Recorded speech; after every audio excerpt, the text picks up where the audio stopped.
guys, welcome back to my channel. It's your girl Janelle, aka Jaylana, and today I am going to talk to you about my first apartment at 19 years old, you guys.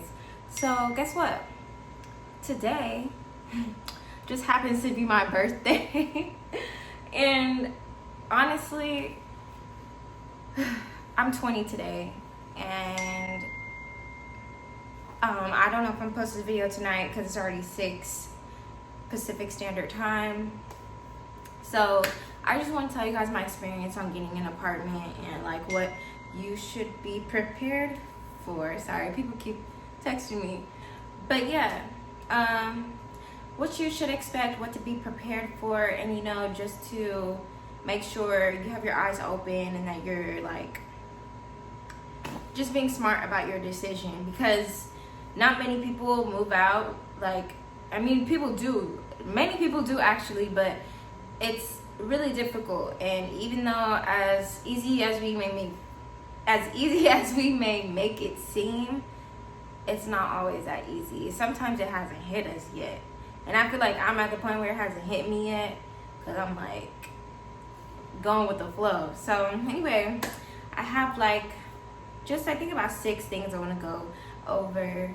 So the first thing is that, like, the backstory is that I kind of moved out on the trust and faith of God, because throughout this whole time my relationship with God has been developing so much. I mean, I just love him so much, and he's helped me through this whole process.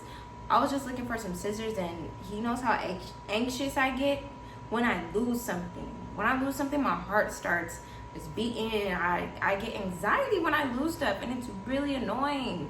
Like, I don't like feeling like that. And you know, I took my time. I prayed to God. I said, God, I'm gonna calm down because I think that's what you want me to do. So as soon as I calm down, the scissors turned up. What, like, are you gonna tell me he ain't real?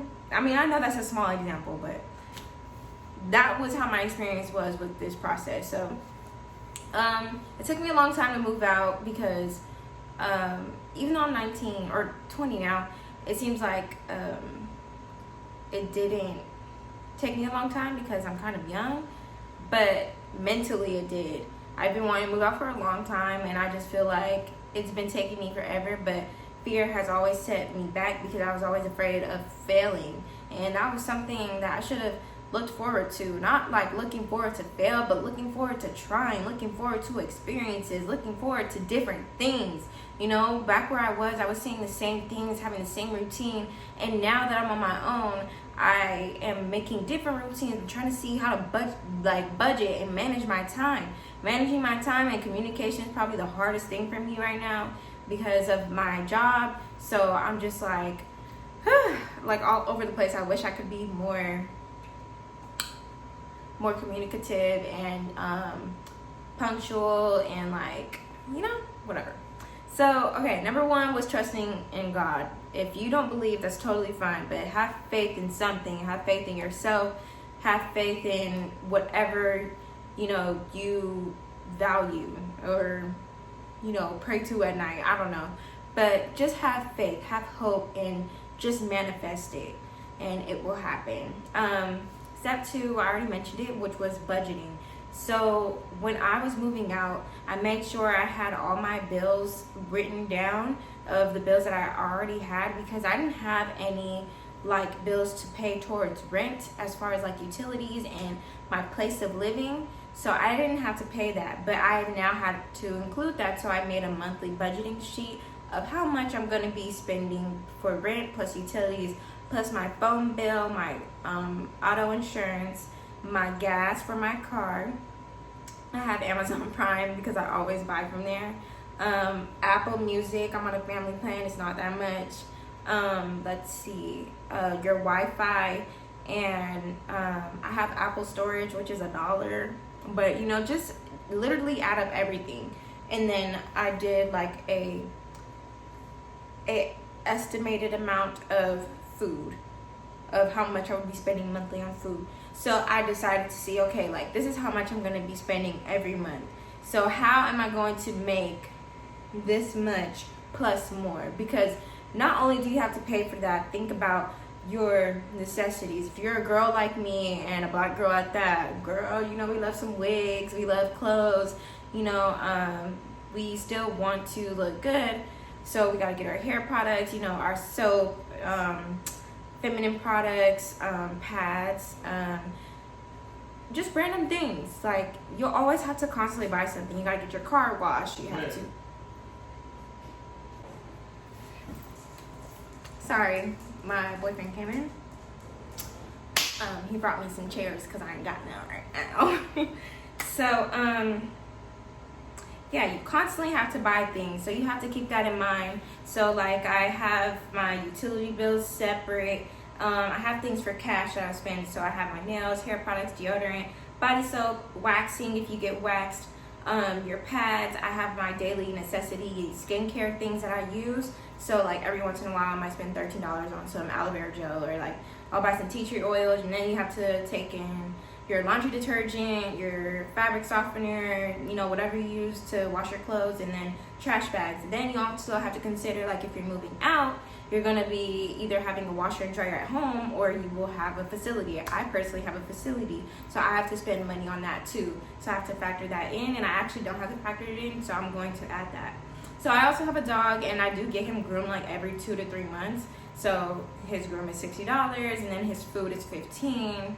So, like, you know, I can easily put that in, and then, like, you put your total. And I actually have a membership for a store, because that's just like a Sam's Club or Costco. I have Costco, so I get my gas over there because it's cheaper. So, yeah, like, you just gotta, you know, budget. So, the way you can make sure that you're having enough is to make sure, obviously, that whatever you do as far as income, that you make that much or more. The other thing is that you just, like me, have the faith on Jesus. Because before quarantine, I didn't make this much or more. And honestly, I'm still in the air about it, but I'm secure for a moment. And I just know that with God, I'm going to be able to continue this, you know, like, it's crazy. I've never taken a leap of faith like this, and it still feels unreal that I'm even here. So, yeah, that's step 2, to budget. Step 3 is saving up.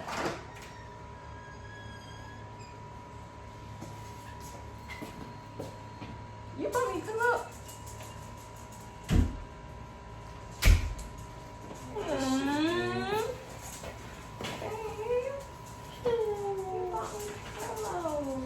Thank you. Aww. You didn't get your tripod. It's really my birthday, guys. Damn, this is heavy. What the heck? Bricks. He said it's bricks. I'm scared. I got my finish this video. Okay, so you have to save up. So I haven't really figured out how I want to save up my money, but there is like a certain amount of percentages that I want to take out of different incomes that I make. So, like, for example, the most I'm going to take out is 20% of whatever income that I have coming in. So, like, for 3 incomes that I have so far, I'm going to take out 20%, 15%, and 10% of 3 of those incomes, and I'm going to put it into a savings. So, just to save up for your emergencies and, like, you know, car breakdowns or oil changes, and maybe something that happened in the house you have to get repaired. So just always save up for those type of things, because they will always happen. So that's step 3. Step 4, when you move in, understand that you have to pay a security deposit. Plus, if you're like me, you have to put more money down if you have no credit. So if you have to put more money down, that's great, because it shows that you have money saved up and stuff. But at the same time, think about, when you move in, you have to buy things, you know, to be comfortable in your home. So So for me, it's been almost 2 months. If you're gonna be like me, it's been almost 2 months and I don't really have my furniture yet. But I just purchased it finally about a week and a half ago, and I'm super excited because they're all slowly coming in.